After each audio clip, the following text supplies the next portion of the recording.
Welcome to Stories with a Twang. I'm Nathan.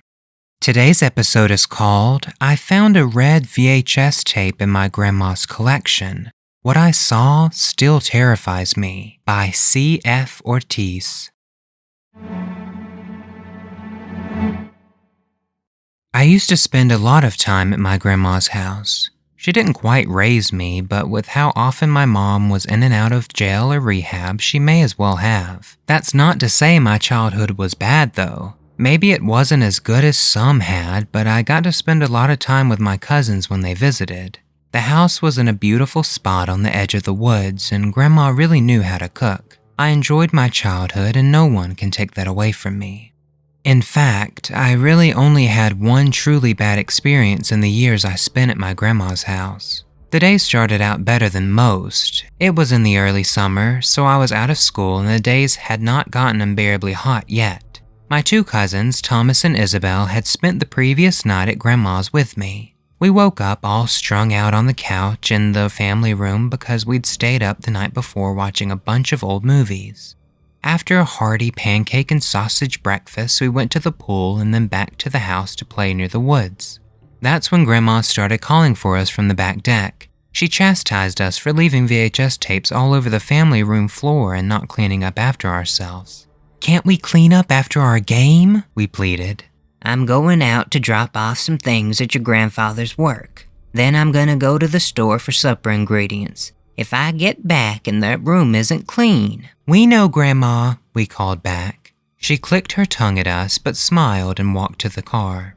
I don't remember all the games we were playing, only that my younger cousin Isabel stopped wanting to participate because we were spending too much time in the woods. They weren't scary or anything. The coniferous forest was always magical to me. In the autumn, the woods were filled with pine cones and acorns for me to collect. In the spring, it was populated by herds of young white-tailed deer. And especially in the winter, the snow coverage made my grandma's backyard look like the cover of a Christmas CD. Isabel loved the woods as much as Thomas and I did, but for some reason today she kept her distance. Regardless of our hesitation, we would have headed in anyway because soon dark gray clouds began to roll in from the hills. The water droplets began to cover the windows as we shuffled through the piles of VHS tapes we'd left on the floor. We hadn't watched most of them the night before, but like young kids do, we'd taken a bunch out and left them scattered looking for ones we could agree on. Isabel was only 5 and couldn't really read yet, so it was up to Thomas and I to match most of the tapes to their proper cases. In case you didn't grow up around them, most of the VHS tapes were black. That was the standard color. Occasionally, there would be some with the top strip a different color, and even rarer were the fully colored ones that we had.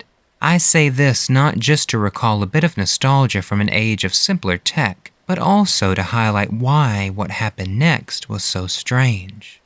You see, with how rare colored VHS tapes were, we knew exactly which ones we had. 2 orange ones and a blue one. Ironically, the blue one wasn't Blue's Clues. That was one of the orange ones along with Rugrats. The blue one was Monsters, Inc. But that afternoon, as the storm really started to lay in thick and the view out the windows was obstructed near completely, Isabel handed me a tape and asked me which one it went to. I was confused not only because I had never seen the dark red VHS tape before, but because the writing on the front was something I couldn't read. "Hey Thomas, check this out. Can you read it?"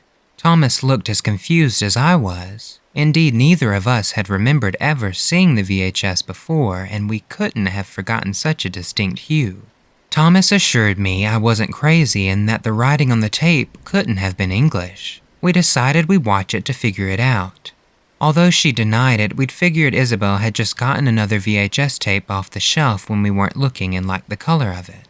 Thomas popped the tape into the player, and I turned on the TV. At first, we thought it didn't work. The screen was just black with the exception of the text on the edges of the screen which suggested the tape was homemade. All the letters were in that weird writing though, one that I was certain didn't even share the same alphabet as English.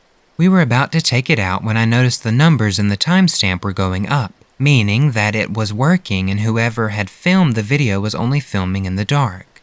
It's probably some old home movie Grandma recorded and just left the camera going overnight or something. Why would it be written like that, though? Maybe we should just rewind it to find out. I agreed with Thomas that rewinding the tape made the most sense. I hit the button on the player and went to sit back on the couch next to my cousins. I had expected the tape to take a while to rewind, considering the working theory was Grandma leaving the camera on overnight. But not long after I settled in, I heard the distinctive click of the tape reaching the beginning. Thomas and I shared a confusing look as I got up again to press play. The first scene was of the ground on the edge of the highway. Whoever was recording was clearly walking down the road. My suspicions that they were hitchhiking were confirmed as the next scene came up of the cameraman getting into the cab of a long-haul semi-truck. The trucker looked into the camera and smiled. He was an older man with a salt and pepper beard and a healthy-sized potbelly. "Making a documentary or something?" Something like that, was the first thing we had heard the cameraman say. The tone was cheery, like he was clearly obliged to finally get off his feet and into a vehicle. He also had an accent belonging to somewhere that my 4th grade mind couldn't place. The scene continued with the cameraman and the trucker having a friendly conversation. The cameraman placed the camcorder on the dash of the truck, pointing out onto the highway ahead of them.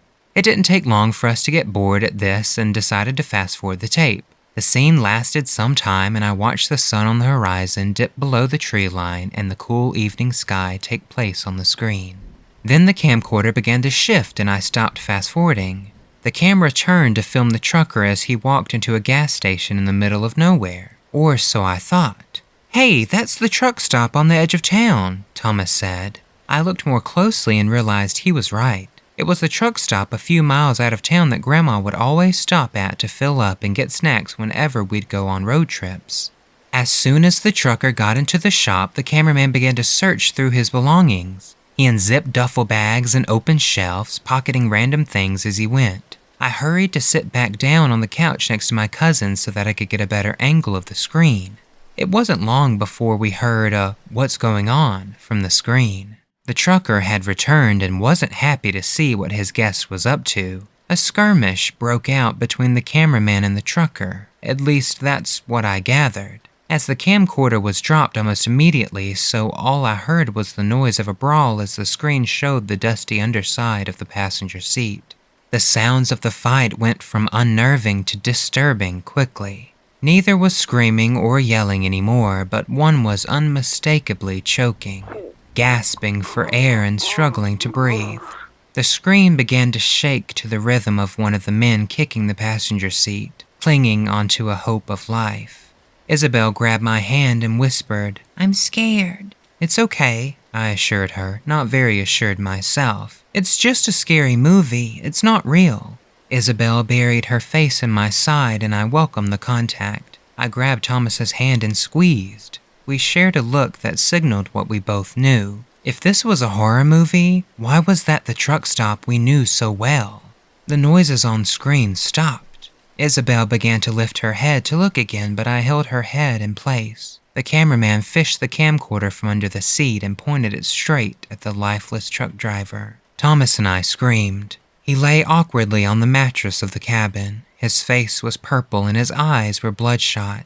Then the camera turned, and for the first time we saw the identity, or lack thereof, of the man behind the film. He wore a wooden face mask. It was fashioned to look like an old man with a big bulbous nose and sad wrinkled eyes. Gray yarn was attached around all of it to give the impression of long disheveled hair and a matching beard. The scene cut. Now it was nothing but trees. Isabel asked us what was happening, but we didn't speak. She fought me to see the screen again, and this time I didn't resist. Trees. Nothing but trees and dirt. And then it hit me. It was all too familiar. The grass, the trees, the pine cones and acorns. It was the woods behind the house. My gaze darted out the window to the tree line. The heavy rainfall distorted the forest. What I once considered to be a wonderland was now a mystery. Then I heard Grandma, but not from the front door, not from the hallway, from the screen. Thomas gripped my hand so tightly it hurt. Isabel began to tear up. "I'm going to drop off some things at your grandfather's work." My heart dropped. The camera's point of view was from the woods looking into the backyard. It focused on the deck where my grandma spoke to us, and then panned down to show me. My heart began to race as I saw the back of my head on TV in front of me. Thomas stood next to me and Isabel. Isabel looked right into the camera. She looked confused, as if she didn't know what she was seeing. On screen, Thomas and I began to play tag, and I witnessed the moment in my life I came closest to death. As I ran from Thomas, I ran right past the cameraman, who moved the camcorder to follow my path. My heart was louder than the screen. My throat was so tight I almost couldn't breathe. Then the cameraman began to move. Not toward us, but towards the house. He filmed as he made his way right into the family room. He filmed the VHS tape sprawled along the floor and chuckled. Then my grandma came back into the house, forgetting something, and the man darted into the closet to hide. "Thomas," I whispered. He looked at me, and the same realization dawned on him. The screen was black, the same black screen that we saw when we first put the tape in. But worse than that, the closet he hid in was the same one I had been standing next to so many times today. Every time I got up to rewind or fast forward, I was only feet away. Thomas and I looked over at the closet now, and we saw the door ajar, and in the darkness, a wooden nose and frayed gray yarn. All I remember was screaming and running as fast as I could with Isabel and Thomas next to me. We hurried up to the second floor and then into the attic. We hid away in a crawl space and prayed the man wouldn't find us. After what felt like hours, we heard footsteps, the creak of movement up the old wooden stairs. I closed my eyes and sobbed. The door to the crawl space opened and we all screamed. "What has gotten into you three?" asked my grandma, and the whole world came back.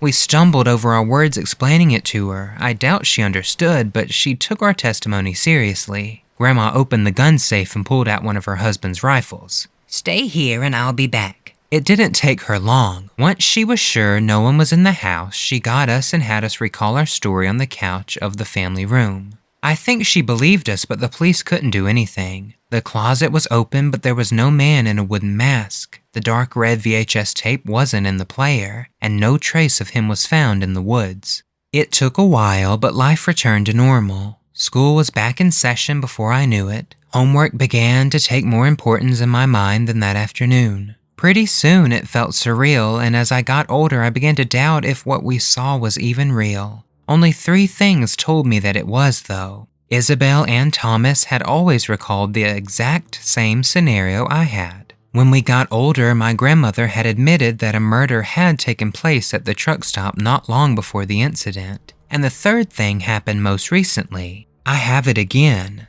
I'm now older, I live alone in a different town, but just this afternoon, I got it. Outside of my door was the same dark red VHS tape.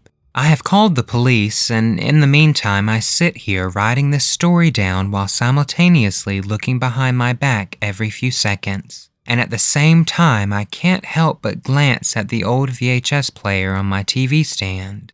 I don't know if I should watch the tape.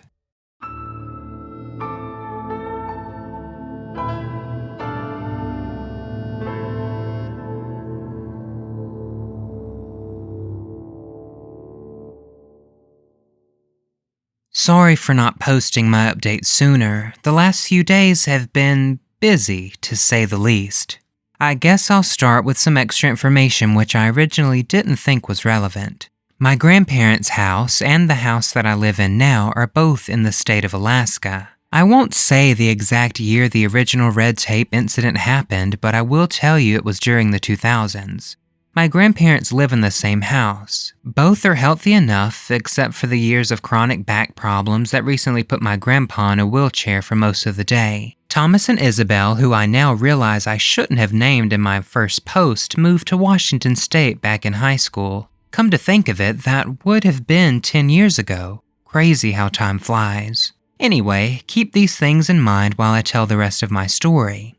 Right after I posted, I took a picture of the tape and sent it to the group chat I created with myself, Thomas, and Isabel. Underneath the picture, I texted, "Hey guys." I know, kinda downplayed it, right? But sue me, okay? I wasn't thinking clearly. Then I waited for the police to show up to my house. I kept my grandpa's old hunting rifle, a different one from the one my grandma had in the last post, by my side the whole time. Eventually, I gave into my morbid curiosity. I put the tape into the old VHS player I kept from my grandparents' house. As the machine slowly came to life, I dug my fingernails into my palms. Nothing. Just a black screen, but this time with no text around the sides. I grabbed the remote and rewound and fast-forwarded. Nothing ever came up. As I stared, mesmerized at the empty screen, a sudden noise made me jump.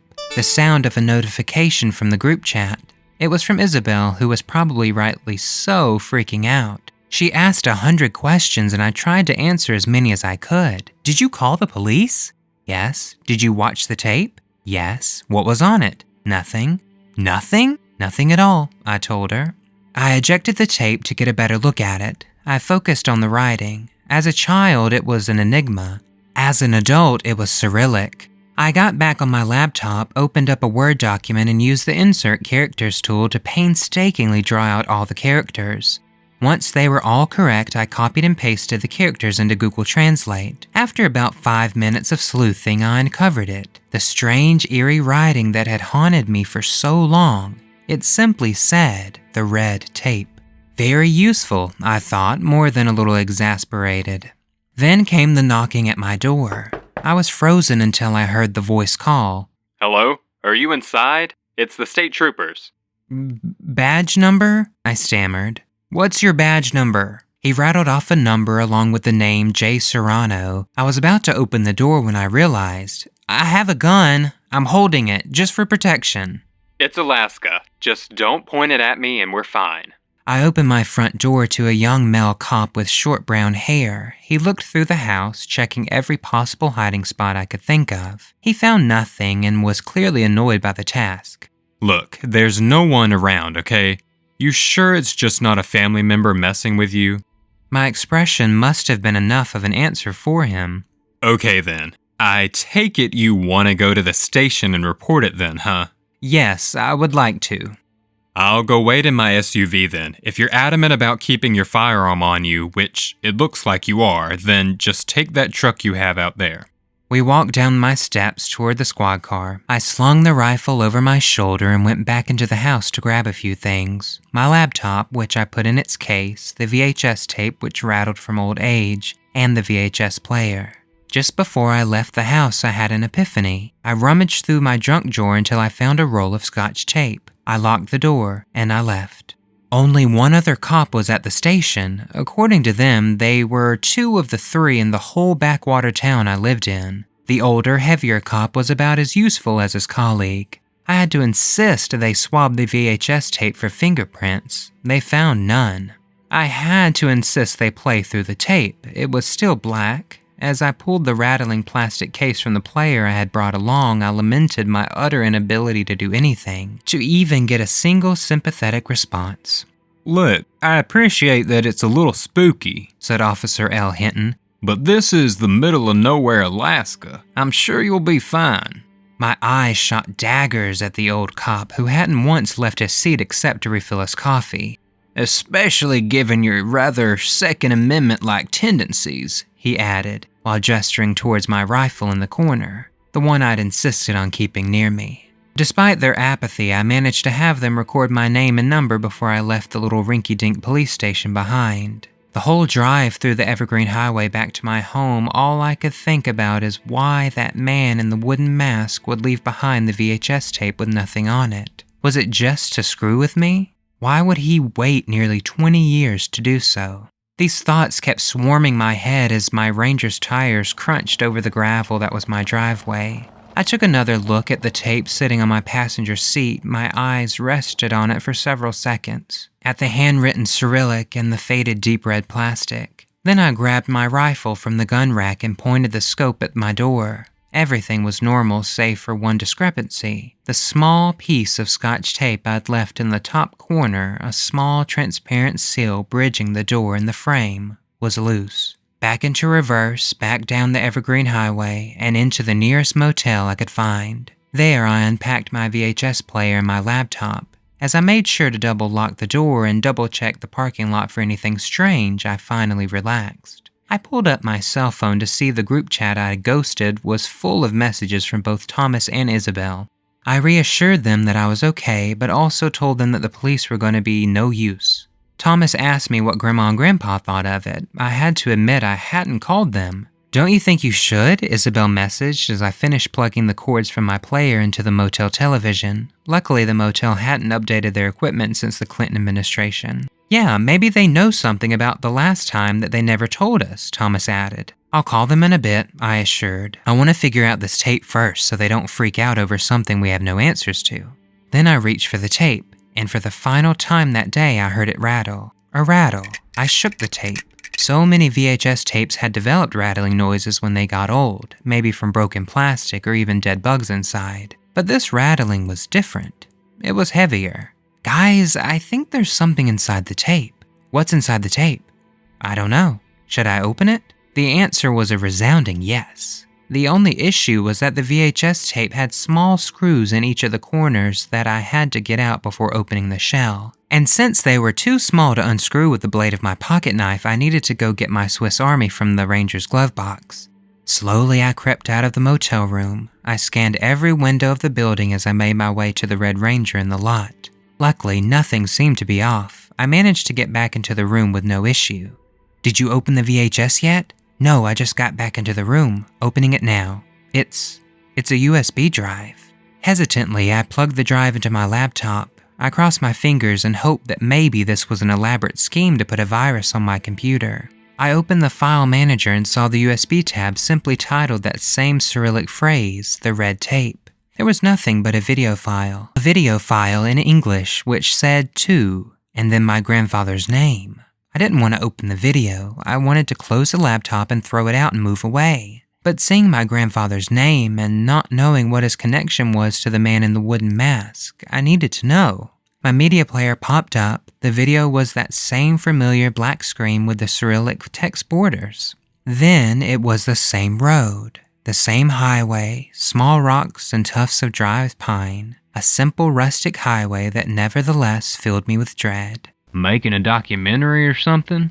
Asked the soon-to-be-dead trucker. I witnessed his lifeless purple face again, and then for the first time in almost 20 years I saw that wooden mask, the frayed gray yarn, the carved wrinkled bags, the image that had haunted me ever since my childhood. But this time I looked deeper, into the uncaring, wicked, soulless eyes of the man behind it. If I get back and that room isn't clean, said my grandmother. I watched with each passing scene slowly bringing the memories to life, the reality weighing heavy on my heart. Soon the screen returned to black nothingness of the closet, but this time there was another scene. It began in the family room with the tapes all strewn about. A deep, sinister chuckling sounded from behind the camera, then a phrase in Russian that I couldn't understand. Just then I realized that I could understand. I paused the video, trying not to worry too much about the timeline which showed how much footage was left to show. I got out my phone and opened up Google Translate. I played the scene again, allowing my phone to listen. You see how easy they scare, old man? How easy this will be. I wished I hadn't translated it. The video continued to play. The man in the wooden mask searched through the rooms, the dining room, the laundry room, my bedroom. But before he could get to the second floor, the sound of the front door opening scared him away. He ducked into a corner as my grandmother went to the family room to see the tapes all around. Where are you kids? I heard her yell as the cameraman snuck out. But instead of darting to the woods, instead of leaving the property, he went immediately into the garage. A clutter-filled garage tucked away under the deck. One that we rarely ever entered because of the darkness and the crowdedness. A garage which offered so many places to hide. The scene went black again. It was spliced with modern footage, a couch in the center of a cabin. Then the cameraman walked from behind the tripod and took a seat on the couch. He stared into the lens, his face still covered with the rustic wooden mask. He spoke in Russian at first. Before I could get my phone back out to translate, he switched to English. "Now this is for the grandchild," he said. "Your granddaddy wants to ignore me. He wants to forget what he left behind, but I don't forget, and I won't be ignored. If your cowardly old man refuses to see me, then I'll have to come visit you, and I won't be so nice this time." The video ended. I sat there, stunned. A million questions flew through my head. I didn't have any answers, but I knew where to start. I pulled up my contacts and went to call the people I should have called to begin with. But just before I could place the call, I heard a loud, hard knocking at my hotel door. I set my phone down. I stood still as a statue until the knocking sounded again, this time heavier, this time angrier. With a weary heart and a shaky hand, I looked through the peephole and saw those same soulless eyes looking in.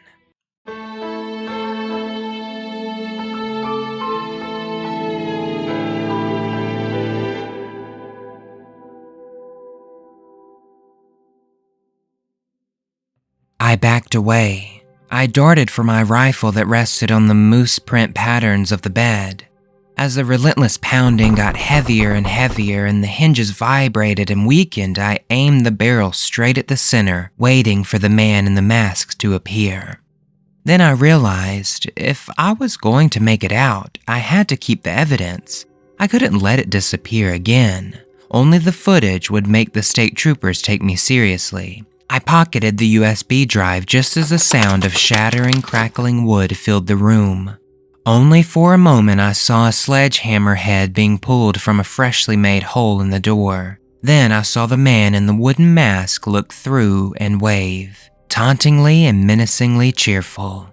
I tried to yell, to stand my ground, but my voice wouldn't catch. He reached his arm through the hole where the handle had been and undid the deadbolt and chain. Still, I stood frozen, gun held high but too in shock to fire. He opened the door and stepped inside. His massive figure was accentuated by a thick brown coat and heavy steel-toed boots. In his hand, he dragged the long wooden shaft of an old, rusty sledgehammer. "I will shoot," I managed. "Shoot me," he said, his voice completely calm. Steady, unlike mine, and though I had the better weapon, though the situation seemed in my favor, I felt utterly powerless. It was the demon who haunted my childhood now back and in the flesh. My own personal boogeyman ready to finish the deed. "Shoot me," he yelled as he swung the great hammer directly into the box television which shattered glass all around. Electric sparks danced momentarily, then came the deafening crack of my rifle. Cotton and feathers floated through the air. I took my chance to run past him, nearly being knocked down as he shoulder-checked me. Quickly down the rusted stairs I got to my Ranger, but my last bit of hope drained away as I saw the tires. They were slashed completely through. No chance of driving. "That was a clever trick with the tape," he said, slowly making his way down the creaking iron steps. "I underestimated you." I didn't respond except to chamber another round and send it straight to his chest. He stumbled for only a moment, but I took the chance and ran into the woods, nearly tripping on the evergreen roots and upturned mossy stones, but never slowing for fear of the man in the wooden mask. I ran until finally the adrenaline failed to keep my legs from holding. They failed and I fell, gasping with lungs on fire and legs to match. On the damp, mossy ground of the forest, with rays of sunset beams leaking through the pines, I laid. I caught my breath. The whole time I prayed not to have a sledge come down into my skull. I had no willpower left to stop it, but nothing ever happened. For the moment, I was safe. The sun retreated from the sky and soon darkness surrounded me. As I finally regained the energy to stand, I reached for my pocket to grab my phone and "Damn it!" I screamed. As the yell echoed through the woods, I realized my error. Please don't let him be near, I thought. He must not have been because I survived the night. I slogged through the woods trying to find my way, but not wanting to go deeper into the vast Alaskan wilderness. Eventually, as the last glimpses of daylight disappeared from the forest, I settled down under a lone Sitka spruce. I rested, thankful that the night was warm at least, and despite my best efforts, despite my desperation and horror, I slowly slipped away to sleep. The songs of the birds woke me. I rubbed my eyes as the morning sun warmed my face. That same eastern sun I used to retrace my steps, to navigate my way to a road that thankfully I recognized. I followed it, but not in the open, Keeping it just in view as I hiked through the trees, worried the man might take the highway in search of me, I wondered. But I never saw him. As my worry for my own safety began to lessen, my worry for that of my grandparents grew. My gut pained with the thought of what I might come across when I arrived. How slowly I traveled. How much time the man had to get to them before I. My regret that I hadn't informed them sooner deepened. They had absolutely no idea who was out there. I prayed that Thomas or Isabel might have called in my stead when I failed to answer their messages for so many hours. Then finally I saw the familiar scattered houses of my grandparents' small neighborhood. At nearly noon I snuck my way through, holding my gun ready and looking constantly behind my back. Through the yard where I used to play and up to the rear door of the home. I was greeted with a shotgun pointed at my face, one that lowered just as quickly as it was raised. It was Thomas. "Where have you been? We thought you were dead. We thought—" He was interrupted by a sister who pushed him aside to embrace me. "Thank God you're okay," said Isabel. They told me about how they had immediately booked flights from Seattle when I failed to answer them, how they called Grandma when they landed and filled her in on everything they knew. They led me into the kitchen and then to the dining room. There I found both of my grandparents. Their faces lit up as I entered. My grandmother hugged me and tripped over her well-meaning words. My grandpa, who was bound to his chair, simply said, "Thank God." He looked old beyond his age, though my grandmother still retained some of the deep amber locks of her youth among the grays. My grandfather's head was pure snowy white. His large and bulky frame barely fit into his wheelchair. My grandmother grabbed me food and a drink to ease my hunger. As she did, I filled them in on what had happened, every detail. And when I got to the topic of the USB, my grandfather's face darkened. "He said my name, didn't he?" I nodded. I asked what the man wanted, but my grandpa only looked down at his rough and weathered hands. Eventually, he said to his wife, "We have to tell them." "We do not," defied my grandmother as she rested a plate of maple bacon and golden hash browns in front of me. "What we have to do is get them on a flight to Seattle. They shouldn't have come up here to begin with. We'll send the other one with. It's not safe for any of them." "Like we're just gonna stay behind while this is happening?" interjected Tom. "It's none of your business," Grandma demanded. She washed her hands in the sink and rubbed them dry on her apron. "Like hell it isn't," I retorted. "I've got 2 missing rounds that would beg to differ. We have to know what's going on." She did not respond as she made her way to sit at the table next to my grandfather. He placed his large bare paw on her hand, a comforting gesture as it rested on the table. "Fine," she said, pulling it away, "even though you promised me you'd never speak of it. Circumstances, darling." Grandpa took another sip of his drink, looking each of us in the eyes in turn. Then he said carefully, "I'm not who you think I am." We listened intently, myself as I filled my empty stomach and Thomas and Isabel as they stood by the wall. He told us so many things, so many incriminating things about who he was, what he did for work, about an illegal smuggling operation during the Cold War, how he worked with Soviets just across the Bering Sea to provide them with contraband that could only be found in the U.S. "It was very lucrative," he continued, "and I didn't feel any guilt. It wasn't anything illegal here. It was movies and food, things the government in Russia didn't allow at the time. I sold it to them, and they turned around and sold it to the citizens. Everything was good, life was good, and for the first time I could provide for my children. You have to understand I was a young man, a foolish man perhaps, but I felt that I was doing good in a way. I justified it not just by prospering of my family, the buying of this home, but with how the citizens of another nation, one who didn't allow them hardly any freedom, could benefit as well. Then the wall fell, then the USSR fell. The trade had to change. The same old contraband wasn't enough." I saw his eyes sink into his coffee. I saw his lip begin to quiver. "Drugs. I wasn't proud of it, but I did it. I wanted to keep providing for my family, for your father," he said to Thomas and Isabel. "And but he couldn't finish the sentence. "My mother?" I choked. We both sat solemnly. We both understood the implications, the unintended consequences of his actions. It was too late to turn back when I found out, when I discovered your mother's addiction, an addiction I caused." My grandmother stood behind him and put her arms around his shoulders. She ran them back and forth to soothe him. "It was our greatest mistake," she said, as she kissed his white hair and added, "I blame myself too." "I raised her," my grandfather continued as tears began to build, "and I didn't see the signs. I should have never brought those damn drugs through here."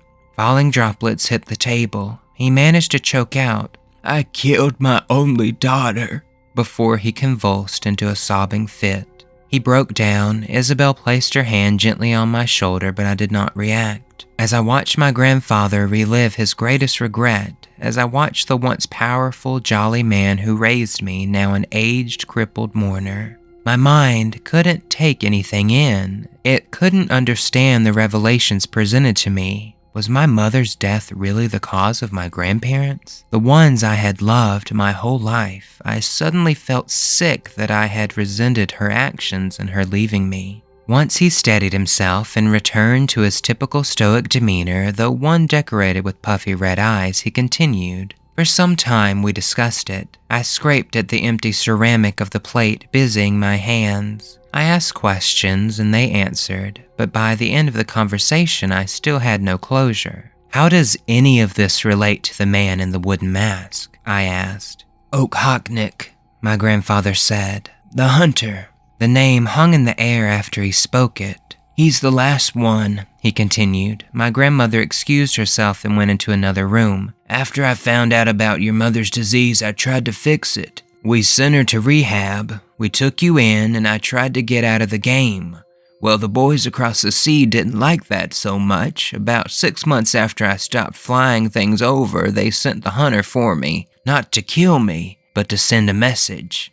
"That's why he came to the house?" said Thomas. "No, that's not why." My grandmother re-entered the room. She had in her hands an old rolled-up newspaper.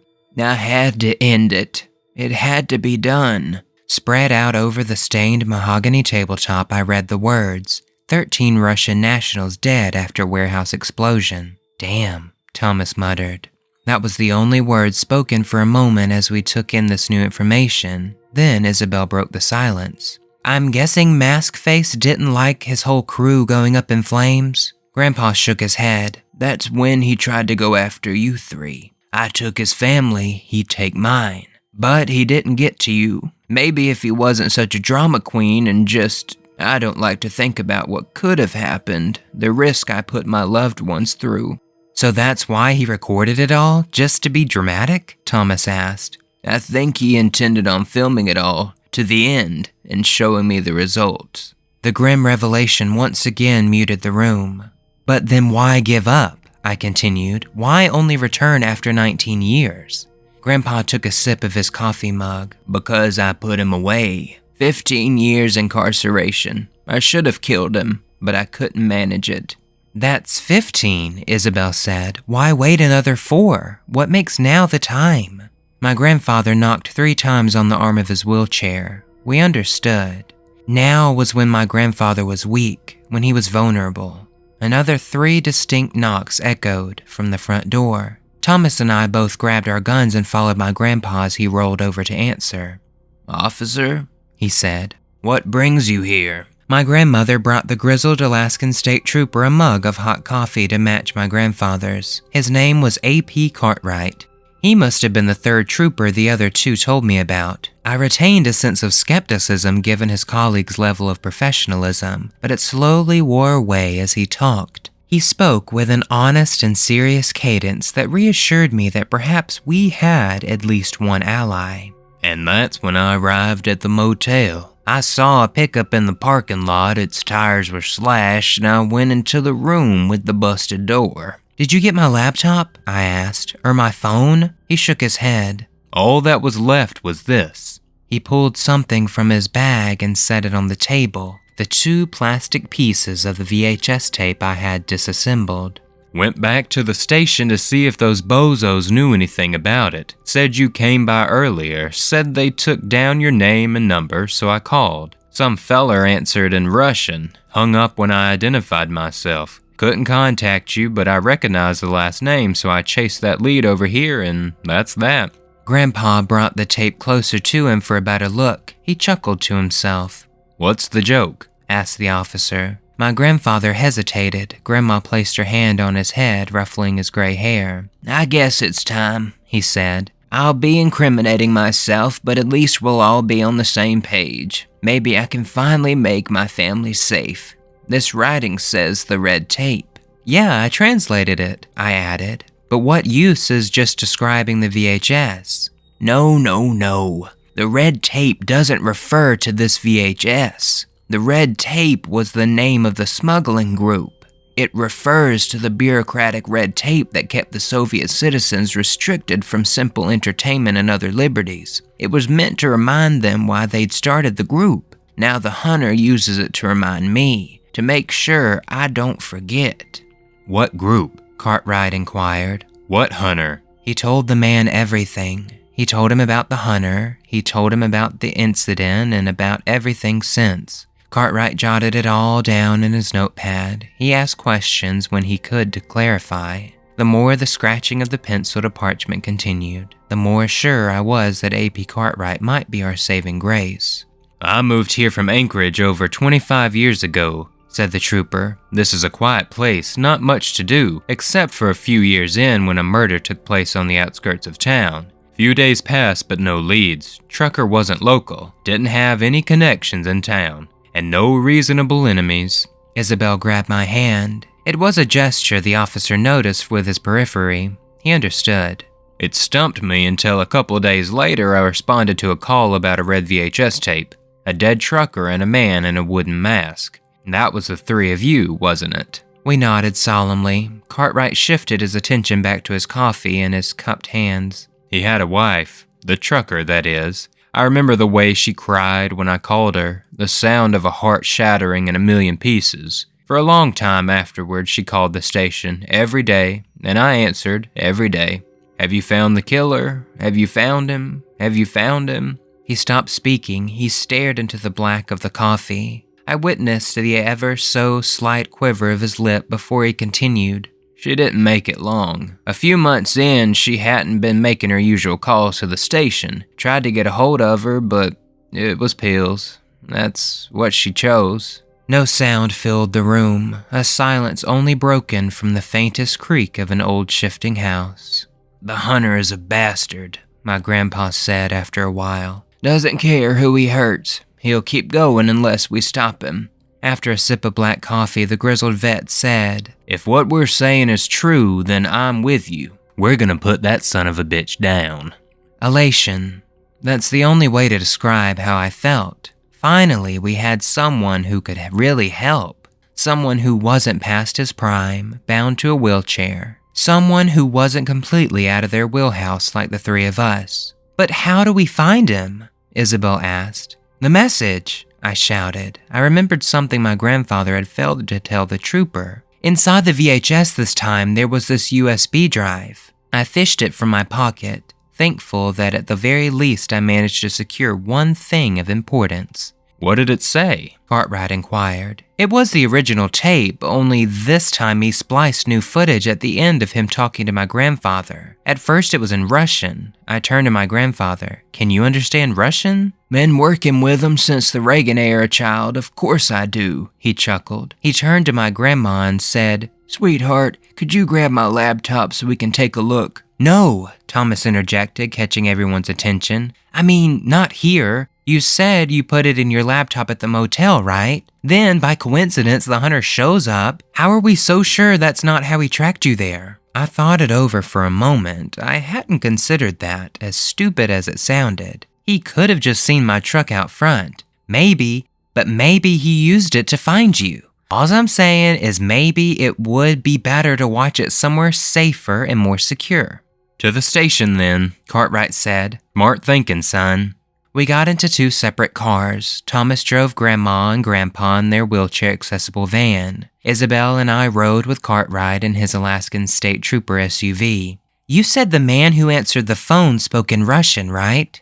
Asked Isabel from the back seat. The trooper nodded. That means at the very least he pocketed your phone for a while. Yeah, I'm sure he wanted Grandpa to call me. That way they could talk or whatever. As I stared out the window to the trees and as dark, heavy clouds moved in, so similar to that afternoon so long ago, Isabel asked a question which brought us one step closer to finding our man.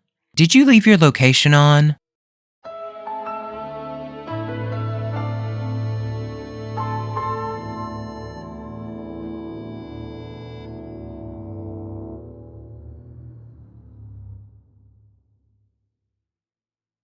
The world outside was now dark and gray from the cloud cover. Soon it would begin to rain.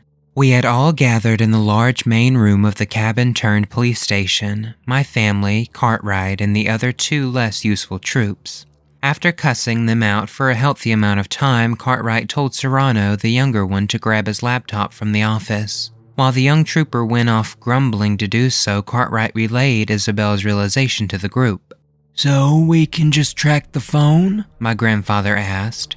I explained to him that all I had to do was log into a website online, and using that we could get a GPS location of where the phone was. And where the phone is, maybe the hunter is, Thomas concluded.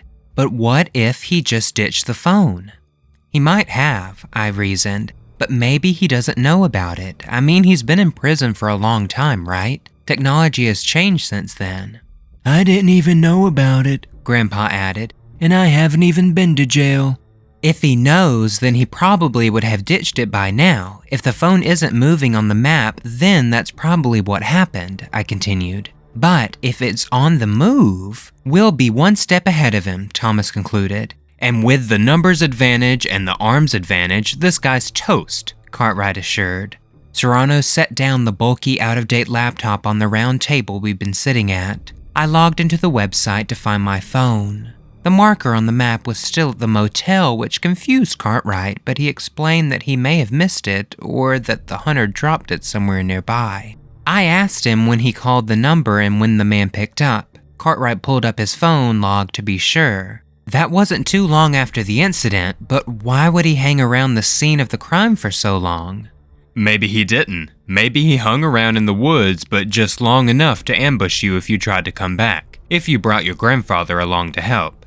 Was no one else there at the motel? Isabel asked. I shook my head. It's not tourist season, and why else would anybody stay at that place? I had to call the owner, insist that he came down to give me a key. Waiting in the Ranger was horrifying, but I called that guy, Cartwright interrupted, then apologized for doing so. When I saw the motel and the wreckage as I drove past it, I told him to be careful, but to get down there as quick as possible. We discussed the issue for a while longer, then the problem of the flash drive was brought up. Should we watch it? Thomas and Isabel argued that even here wasn't secure enough to risk the hunter knowing our location. Grandma agreed. Grandpa wanted to hear what the hunter had to say, but eventually relented once he realized that he was alone in the matter.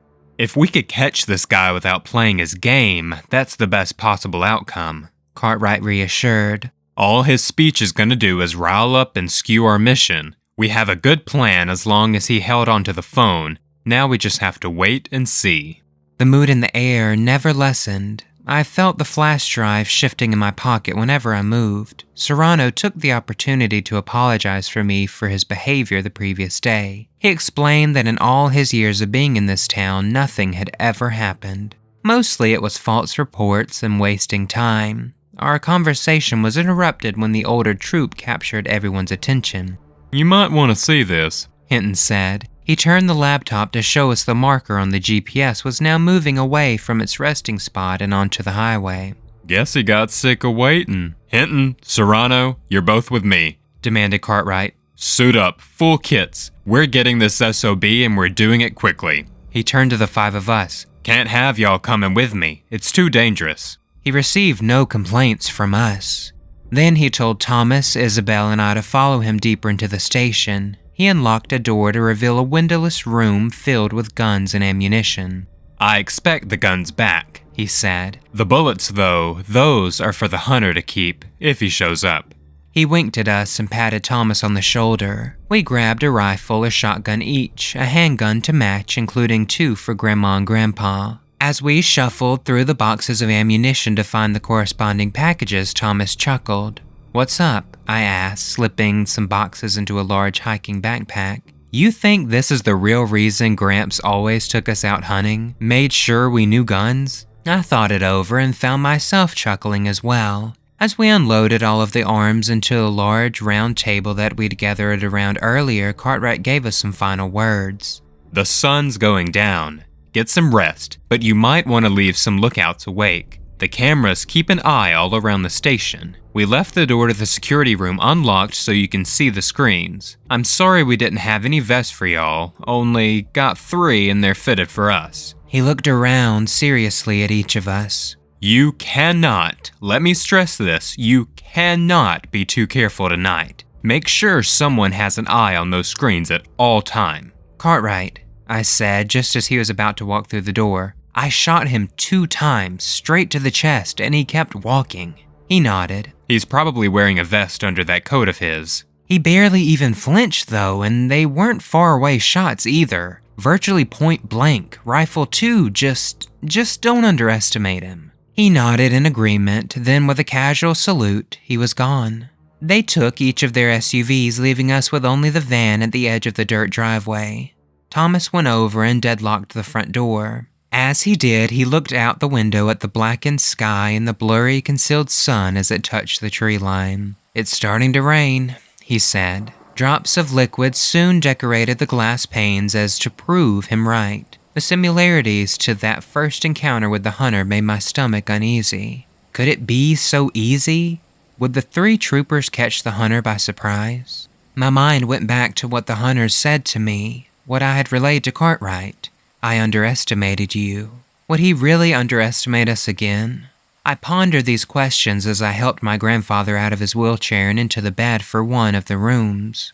The police station had it so that the troopers could stay overnight if needed. He cried in pain from the few steps to the bed. As he collapsed down, he laughed a little while blinking the tears from his eyes. "It just occurred to me that I can finally tell you why I have all these back problems," he said. "You told me it was all those years with the oil company." "I didn't lie, but that's not where it started. After that incident with the 3 of you and Okoknik, I tracked him down. We had a shootout and he got me right near the spine. I'm surprised he didn't paralyze me. Then once he was off to prison, I went back to working at the oil rig. Only the work was a lot harder. Too many years of that and, well, I was really happy when I finally retired." He smiled at me brightly, expecting a response. I didn't give one. After the story, I simply said goodnight and went to leave the room. On the way out, I passed my grandmother who was coming in. She placed a comforting hand on my shoulder, one that turned into an embrace. I sighed, said I loved them, and went back to the main room with Thomas and Isabel. "Do you forgive him?" Isabel asked me from the leather couch she rested on. It had been an hour of mostly silence. I stared through the open door to the room where my grandparents slept. The questions about my mother and how much of the blame was on my grandfather had been swirling through my head since Cartwright left. "I don't know," I said. "I don't even know if I blamed him in the first place. Maybe I do." I shifted my spot at the table and buried my head in my hands, deep in thought. I don't think I'll ever be able to make sense of it until the hunter is put away at least, and maybe not for a while after. My whole life I thought my mom was the one to blame. I thought Grandma and Grandpa were saints for taking me in. "Well, that hasn't changed necessarily," Isabel said carefully. "They did still take care of you, and they did still help your mom go to rehab. She wouldn't have even had to go if Grandpa didn't bring drugs through town to begin with." After a moment, I sighed and lifted my head again. Before Isabel could speak, I said, I know. He couldn't have foreseen what would happen. Even if he wanted to get out, it's not like it was easy. I mean, look where we're at now." "You think those guys are going to get him?" Thomas asked. He was just near enough to hear the conversation, inside the security room with the door open, examining the screens. I looked down at the old laptop with the map pulled up. Cartwright had taken his phone with him. I logged into the website on that so he could more easily track the hunter on the move. The marker had come to rest in a house on the edge of town. For a while, it continued to move around the vicinity, but now it had remained in one place. "There's something moving on the screen," Thomas said. Isabel instantly shot up from her resting state. I took my attention away from the laptop. "What is it?" "I'm not sure, just some moving in the bushes right now. It's really hard to tell with how dark the screens are." The two of us joined Thomas in the security room. He was right about the vision, not only the darkness, but also the storm. Very little could be seen. Then, just barely, we caught sight of it. We each sighed in relief and shared some mild, awkward laughter at the sight of a cow moose. Isabel went to lay on the couch again after a while. She hadn't slept much on the plane ride and was exhausted. I kept Thomas company in the security room. We talked for the better part of an hour about everything we could think of. The revelation of our grandfather's past, the refutation of all our ideas of imagined experiences, and the realization that both of us were starving. Thomas left the room to rummage through the fridge for something to eat. That's when everything went to hell. Complete darkness filled the cabin. All of the security screens went black at once, the lights out. The open fridge now dark. For a moment, neither of us reacted. Then we sprang into action, waking each of our sleeping family members. Confusion was the shared experience. Was it the storm? A simple yet terrifying coincidence? We each grabbed our guns. We threw our bags of ammo over our shoulders. We mounted ourselves around the table as Grandma helped Grandpa to his chair. Then came the smell. A smoky scent that stung our nostrils. "Fire!" Thomas shouted. Sure enough, the walls of the hallway that led deeper into the cabin were lit by the crimson glow of open flame. As the wicked heat and smoke began to fill the main room, we panicked. We asked each other what to do and where to go. The sinking dread of the realization that this could be no coincidence sank in. "To the van!" Grandpa shouted over our yelling. "We have to get to the van! Go!" Into the harsh rain we went. Thomas took the keys and ran through the mud to unlock the doors and turn to the vehicle. Then he stood guard, his gun held high and looking every which way. Isabel helped Grandma through the mud to the van where they began to lower the ramp. They yelled for me to hurry, but the thin wheels of my grandfather's chair digging deep into the slickering, sticky earth slowed me immensely. "Leave me," he yelled. "It's me he wants, damn it, leave me!" But I wouldn't. I dragged the chair behind myself as I plowed through the muddy driveway, and then a sudden cracking noise filled the air. It was not thunder. The sound was followed by a shrill and haunting screech, a scream which I will never forget. Isabel pulled Grandma into the van, Grandma who laid on her lap, a spotch of blood spreading through her apron. My grandfather yelled and cried in a way I had never heard before. With the adrenaline now at a peak, I was able to drag the wheelchair to the van. As Thomas shot into the woods, I drove Grandpa's chair in, pushed the ramp up, closed the door, and got into the passenger side. With his shotgun now empty, Thomas jumped into the driver's seat. He peeled away, kicking up mud and swerving his way out to the main road. I looked to the back seat to see my grandmother, thankfully still conscious. Grandpa held her hand and cried, completely unintelligible. "Get to the hospital," I yelled. I prayed it would be enough. Grandma tried to soothe us, though her voice was getting faint. Isabel ran her fingers through the copper and silver locks of her hair. For a moment, nothing at all existed as I watched the color fade from the woman who raised me. Thomas broke the trance with a yell. "Behind us!" I snapped my head to see through the mirror a pair of bright headlights quickly approaching us. I pulled my handgun from its holster. "Is it him?" Isabel asked. She was answered by the sudden jolt of the van being slammed into by a heavy truck. I rolled down my window and leaned out with my gun drawn. I emptied the magazine toward the truck. A few shots hit the vehicle, but most ricocheted off the wet asphalt of the highway. I pulled myself back into the van to reload. My hair was dripping from the downfall outside. The inside of the door was soaked and slick from being open so long in such a storm. "Drive steady," I said. I once again leaned out of the van, this time going so far as to sit on the windowsill and hold tightly onto the van's cargo bar to keep from falling. "Be careful," Thomas yelled as the truck veered off to the side. I saw the hunter driving. He wore his wooden mask even now. I steadied my gun at him just as he lifted his up to me. 2 resounding shots rang out and 2 bullets landed. Both of us missed our mark. The side mirror below me cracked and fell into the road. The truck decelerated rapidly. I had flattened one of the tires at least. I watched as the vehicle came to a stop and as the lights faded in the storm. "I'll kill that son of a bitch. I'll kill him," Grandpa yelled all the way to the hospital. We got there just in time. The few members of the medical staff in the building were able to steady Grandma's vitals. "We have to life flight her to Anchorage," a nurse told us grandchildren just outside the emergency room. "Only one person can fit in the helicopter with her, considering how many of the medical staff needs to go." We discussed it amongst the family and decided that Isabel should accompany her. The main reason being that Grandpa refused to leave town until the hunter was dead. The three of us watched from the rooftop as the helicopter took flight and slowly faded into the now rising sun as the clouds of rain dispersed.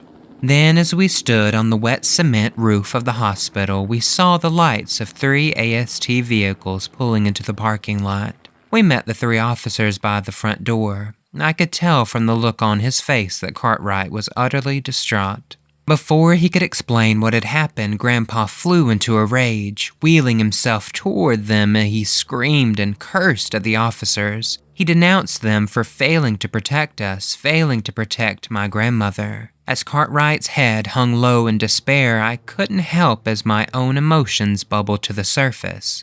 "No, you don't get to be angry," I shouted at the old man in the chair. "None of this would be happening if it wasn't for you. You almost got us killed as children. You almost got my grandma killed. And you did kill my mother. All of us are here picking up after you. So you don't get to sit there useless while the rest of us try to fix it." Tears streamed down my face. I could hardly see. I could hardly think, and soon I could hardly speak, as my throat closed tight from emotion, as my tongue stumbled over the words. I gave up and turned away, back to the van. I cried. I cried with my head hung low until I felt a hand touch my shoulder. I looked up to see Thomas. He said nothing, but through my tears I saw that he was crying as well. I rested my head on his shoulder and he wrapped his arms around me. We didn't find the truck on the highway back to the station. The hunter must have thrown on a spare. I rode with Cartwright. I wanted to keep some distance from my grandfather.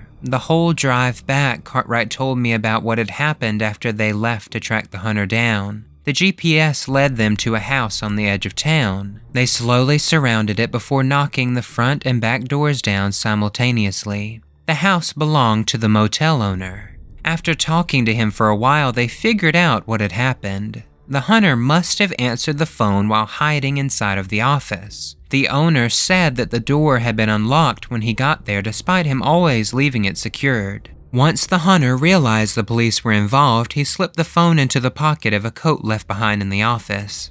When the owner arrived, the hunter was gone. None the wiser, he grabbed the coat, thinking nothing of it, and went back home. We had traced the owner as a distraction. We underestimated him, I said, staring distantly into the trees, and we paid for it. The SUV pulled into the driveway of the now charred police station. It was followed by the other 3 vehicles. As we stepped closer to the ruins of the cabin, a single white square caught my eye. I walked up to it, picking it up and brushing away the soot. Thomas wheeled my grandfather forward. The 3 of us and the police looked at the paper, the very same newspaper that had reported the warehouse explosion, taken from my grandparents' house and placed here at the scene. The ink had leaked and dried like faded charcoal tears on the parchment. My grandfather sighed. "I know where to go."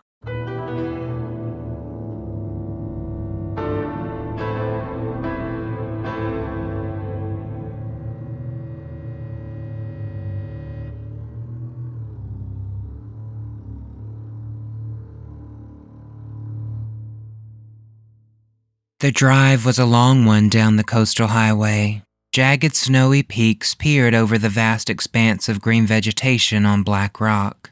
The tall pine trees of the forest near our hometown grew sparser and sparser until they were completely gone. As the salty waves battered the rocky cliffs near us, Thomas, Grandpa, and I discussed the situation. Grandpa explained to us that the hunter wanted to face off at the site of the explosion that had started it all. It was a pair of warehouses on a lot near the coast. The plot of land the warehouses were built on was hidden below the cliffs the long highway expanded over. It was built there to be hidden in plain sight. Most wouldn't see it. It would be tucked beneath the rocky cliffs as they drove by. Those that did see it wouldn't think anything of it. That is where the Russians had met Grandpa to store and sell the cargo to cross through the Bering Sea.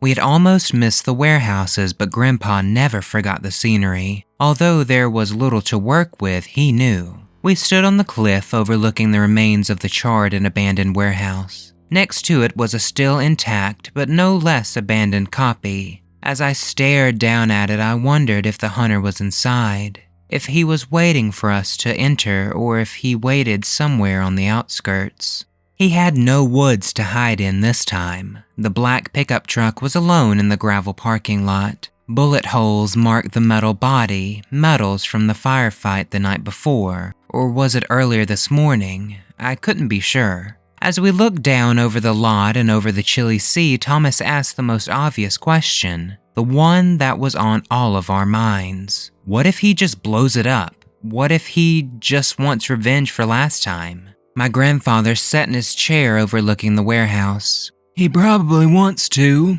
He means to take my family from me before finishing the job. That's why he shot your grandmother. He could have easily taken me, but instead he turned the gun on the love of my life and tried to snuff her out. His rough and wrinkled fingers dug into the arms of his chair, a subtle sign of rage in his otherwise stoic demeanor. That's why we can't have the two of you following me in. Not only is it stupid, it's probably exactly what he wants. Thomas and I argued, but Cartwright took Grandpa's side. He said it would be foolish for anyone to go in when we could wait him out. We don't take unnecessary risks, Cartwright said. He'll have to come out eventually. We surround the warehouse and wait. We can't. That warehouse is still full of canned food and other non-perishables, my grandfather explained. It's probably been his base of operations. With this new information, we decided to set up defensive positions. Hinton and Serrano remained on the cliff, one covering the back and one covering the front. They would have bird's eye views to overlook the lot. Grandpa showed Cartwright a way down with the van. He took us with, but we remained in the van, ready to make an escape if necessary. That's what we told them at least. Are we just gonna watch? Thomas asked me as our grandfather wheeled himself ever closer to the metal-encased pole barn. Cartwright followed behind. We told Grandpa we would stay out of harm's reach. As my grandfather looked over his shoulder at us in the distance, then disappeared into the warehouse, I said, "Doesn't mean we will, though." I grabbed my gun and Thomas did the same. As the doors to the van closed, I told him we would look for an entrance in the back and cut the man in the mask off if necessary. With a light jog, we scampered across the lot to the metal wall of the warehouse. We justified with each other that it made no sense to not use every person available. The two troopers had sight, but what if they missed? "You think it's unlocked?" I whispered to Thomas while gesturing to a set of graded steps that led up to a door on the back of the metal shed. He was staring at the charred skeleton of the twin warehouse that was destroyed so many years ago. "Only one way to find out," he said. Up the steps into the red-painted door we snuck. As we moved, we heard the faint sound of the overhead door of my grandfather had gone into closing with considerable squeaking from its age. I asked what Thomas could see through the small square window in the center of the heavy metal door. He told me it was nothing but darkness. Tentatively, he tried the handle and slowly it turned. The inside of the building was dark with only faint rays of light coming from cracks in the roof, doors, or walls. The singular room of the warehouse was filled with rows of metal shelving holding pallets of canned goods and several appliances. The catwalk our door led into circled the whole warehouse, a perfect inner vantage point. "Why did he pick a spot so easy for us to get an advantage in?" I asked. "He seems to care more about the story of it all," Thomas replied. "If he just wanted us dead with no fuss, we wouldn't have made it past elementary school." We stepped in carefully and quietly. Although we wanted to remain up top to keep a strong position against the hunter, we could see very little. From some location in the echoing warehouse, we could hear a conversation between two men speaking in Russian. Well, he's not dead yet, I thought. For a moment, we only listened to the distant conversation before I told Thomas through the quietest whisper I could manage that I wanted to get closer in case he needed help. He argued with me immediately. He said we were close as we needed to be without risking being seen. I heeded his advice only momentarily before I began to descend down the steps. "I'm not following you," he said quietly. "Good, look for a better vantage point." Through dusty, mildewed rows of crates and pallets I snuck, slowly and thoughtfully so that my steps would not give me away. I crept closer to the sound of conversation. I wondered why I could not hear the voice of the old trooper when I felt a pair of hands grasp me and cover my mouth. "You're not sticking to the plan," Cartwright whispered furiously. He slowly let go of me and non-verbally directed my attention to something. I saw the jumbled mess of homemade explosives on one of the steel supports of the building. "How many?" I mouthed more than spoke. He held up 7 fingers and gestured to 7 different spots. "Can we disarm them?" Cartwright did not answer immediately. Then he asked me if it was worth the risk. I shrugged and whispered back, "It's either get blown up now or get blown up later. We could try and get close to him, take him out with a headshot. And if he hears us coming and decides to self-destruct, let's take our chances with the bombs first. Tom is on the catwalk, maybe he'll find a shot, but if not, our best bet is getting these things out of commission." Cartwright nodded, though he didn't look entirely pleased. I understood the hesitation. I wasn't entirely on board with the plan either, but it at least was a plan and not a Hail Mary. Then, as I approached the mess of explosives and wires, pocket knife out and ready, I wondered if this wasn't also just a different form of Hail Mary. I'm not very religious, but I can say without shame that I prayed before I cut the wire. Slowly, the blade dug into the rubber. Slowly, I pushed deeper, waiting for the inevitable end of my life. As my blade cut completely through, my heart stopped momentarily. But when no explosion came, I relaxed. "Now just to do it 6 more times," I whispered. Cartwright took his own pocket knife out and went around disarming others. Just after I had cut through my second wire, I heard the conversation between my grandfather and the hunter get louder and angrier. Then I heard a commotion and a thud. My grandfather yelled, "Do it then, you son of a bitch!" Without thinking, I immediately moved toward the noise with my gun drawn. I got to a part of the warehouse where the shelves stopped and saw my grandfather sprawled on the dirty concrete floor. He looked up at me in shock. "No, you weren't supposed to be here." Then the loud crack of a gun went off. Thomas, from his position on the catwalk, had fired at the hunter who stood just behind me. I stared at the man in his mask. He held his arm as blood spilled from it. I knew he wasn't invincible. This confirmed it. My childhood fears fell away as I swung the butt of my rifle at his head and knocked him backwards. Onto the ground he fell and I aimed my rifle at him. Just briefly I heard him laugh. Then the whole warehouse collapsed.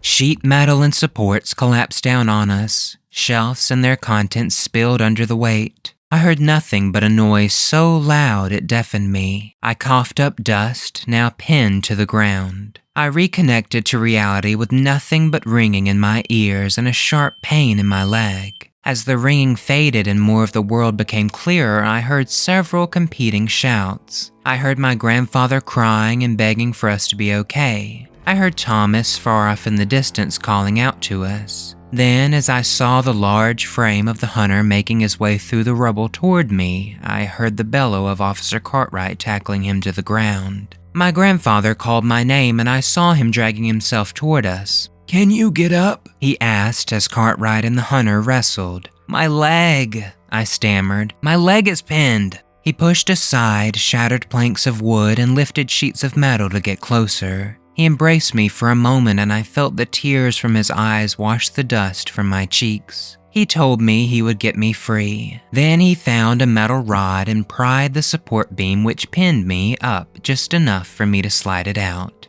I won't be able to walk, I said. Then crawl out. Get out of here. Not without taking down that fucker. He's played his trick. Now he's vulnerable. We all survived. Then I heard another distinctive blast that could only be a gunshot. I pulled myself up onto a split crate of VHS tapes to see through the floating dust and rays of sunlight through the collapsed roof. I saw Cartwright's body on the ground. He had been shot in the upper chest, or was it the neck? He held his right collar tightly and could not speak. Blood spilled through his fingers. Then the hunter turned to see me. Only then did I realize I had no gun. It had been lost in the explosion. The hunter lifted his own pistol and aimed it at me. I looked down the black barrel of the gun that would take my life, but the shot missed. It missed because at the last second the hunter was thrown off by an old man biting down hard onto his leg. My grandfather had saved my life. The hunter did not appreciate it. He kicked my grandfather hard in the face, surely breaking his nose. Then he turned his attention back to me. He threw his gun aside as he approached me.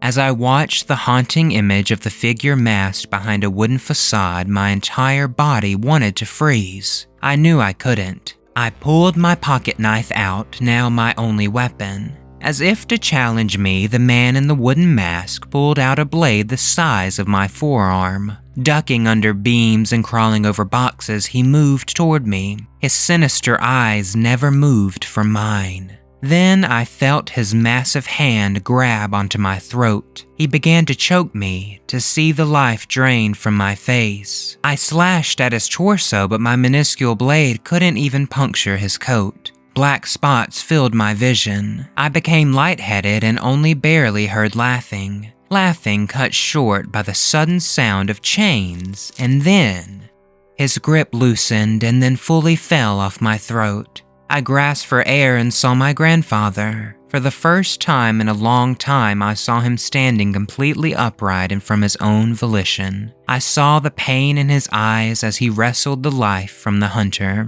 I saw a rusty chain just below the wooden mask. It caught the gray yarn beard in its links. The man in the wooden mask stabbed my grandfather repeatedly in the side, trying desperately to loosen his grip. But as they both fell to the ground, my grandfather refused to let his hold go. The man in the wooden mask stared at me through the holes in the carved baggy eyes. For the first time, I saw fear in the opposite direction. As I pulled my body through the debris, I realized that neither of them would survive. My grandfather could not last the many stab wounds to his body. The hunter violently fought until at last the swinging blade slowed in tempo and the knife fell to the ground. His last words were nothing more than gargled gasps for air, so similar to what I had heard on the film as a child. Finally, I pulled myself over the crate of tapes, plastic breaking underneath me to get to the two. Thomas called in the background. I heard him ripping metal and debris away, desperately looking for a path in. Together, we threw the hunter's lifeless corpse aside. My grandfather was still alive, but not for long. Thomas grabbed onto me. We both held tightly onto one of the old man's hands. He did not break his gaze from us. "I forgive you," I said. "It wasn't your fault." The faintest smile grew on his lips. He mouthed a final goodbye to us. Then he was gone.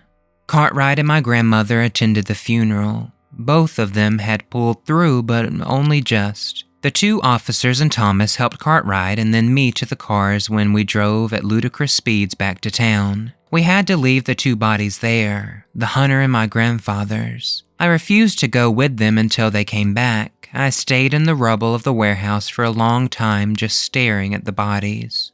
Eventually, I pulled the mask away from the man who had haunted me my whole life, the man who had taken my grandfather from me. He looked like anyone else, no defining features, completely ordinary. The image of his face remained with me throughout the next couple of days. Thomas and Isabel worked with Grandma to organize the funeral. They called up distant family to visit. I was no help. I spent all my time staring off into the woods of Grandma's yard. I sat in a wheelchair due to my broken leg. I didn't need it, but I asked for it. The day of the funeral, I arrived to the small graveyard in the forest before all of the other guests, all save for one. As I rolled my chair down the main path, I saw Cartwright in the distance. He looked at me as I made my way up to him. He stood in front of the graves of a husband and wife. He explained that he just wanted to let them know that he finally got the guy. Grandma acted stoic throughout the event, but I knew she was broken inside. I could tell because I was too. After the funeral, her and I remained longer than anyone else. We talked for a while, but we were silent for longer. Eventually, as dusk fell on the cemetery, she placed a hand on my shoulder and said, "I'm gonna drive back home. I'm gonna make some supper. You are gonna have your time alone, and then you'll come eat with your family." She kissed me on the forehead and was gone. I didn't say anything even as the sunlight fully slipped away. I simply pulled out the wooden mask from my bag and placed it beside Grandpa's headstone. I rolled my chair away, leaving the wooden masquerade as one final gift to my grandfather. I don't know if I actually forgive him or not. I wanted him to die at peace. I wanted him to have some closure. Maybe one day I'll have the same. All I know now is that I have to continue living, to try and earn the life we had fought so hard to preserve. And though I may have some very rough years ahead of me, I try to look at the positive. Whatever the circumstances were, this man raised me. He made me into what I am. He looked after me. I may not have a good adult life, but I had a good childhood, and nothing can take that away from me.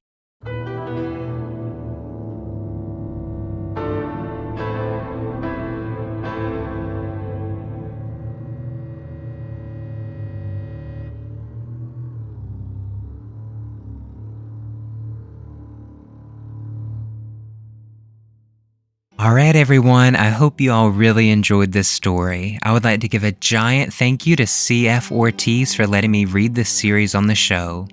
If you would like me to do more series like this, please let me know on social media or by emailing storieswithatwang@gmail.com. If you have any stories you would like me to read on the show, you can send them over to storieswithatwang@gmail.com.